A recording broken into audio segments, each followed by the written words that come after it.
রাজধানীর ৭টি পয়েন্টে ট্রাকে টিসিবি পণ্য বিক্রি শুরু হলো আজ থেকে।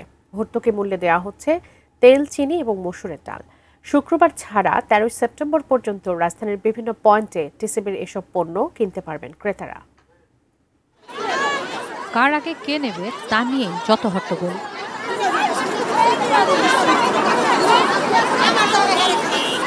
তীব্র গরমে দীর্ঘ সময় লাইনে দাঁড়িয়ে একটু সাশ্রয়ী মূল্যে পণ্য পেতে আসা সাধারণ মানুষের অপেক্ষা টিসিবি ট্রাকের জন্য। কিলে গেলি ধাক্কাধাক্কি করে, যদি সিরিয়াল করে সুন্দর করে জিনিসটা দেয় তো সবাই ভাই। মহিলাকে একটু সিরিয়ালটা যদি মেনটেন করার লোক থাকতো তাহলে জিনিসটা মনে সুন্দর হইতো। লাইনে 1 ঘন্টা দাঁড়ানো ছিলাম রোদের মধ্যে।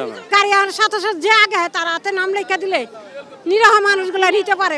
বেশি 2 ঘন্টা ধরে, অথচ আমাদেরকে দেখেই না। আর মাঝে দিয়ে আইসা একজন ফোন দিয়ে আইনাই না ভিতরে ঢুকাই দিচ্ছে। অ্যান্টিব্যাকটেরিয়াল অ্যাডিটিভ যুক্ত সেরা ওয়াটার ট্যাঙ্ক বিশুদ্ধ পানিতে ব্যাকটেরিয়া জন্মাতে দেয় না। দৈনিক ট্রাক প্রতি ৫০০ মানুষের কাছে সাশ্রয়ী মূল্যে টিসিবির পণ্য দিতে শুরু হওয়া এ কার্যক্রমে পণ্য পেতে ক্রেতাদের গুনতে হচ্ছে ৪৬০ টাকা। এক একজন ভোজ্য তেল ২ লিটার ২৩০, চিনি ১ কেজি ৮০ এবং মসুর ডাল ২ কেজি ১৪০ টাকায় পাচ্ছেন প্যাকেজে। আর ১০ টাকা বাড়তি ব্যাগের কারণে। মোটামুটি ৫০০ প্যাকেজ, ৫০০ জন, ৫০০ ভোক্তা পাবে মাল। টিসিবির কার্যক্রম শুধু রাজধানী ঢাকাতেই নয়, শুরু হয়েছে দেশের বিভিন্ন প্রান্তে।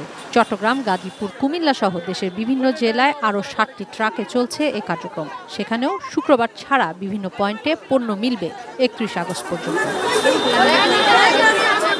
জাহান, এটিএন নিউজ, ঢাকা।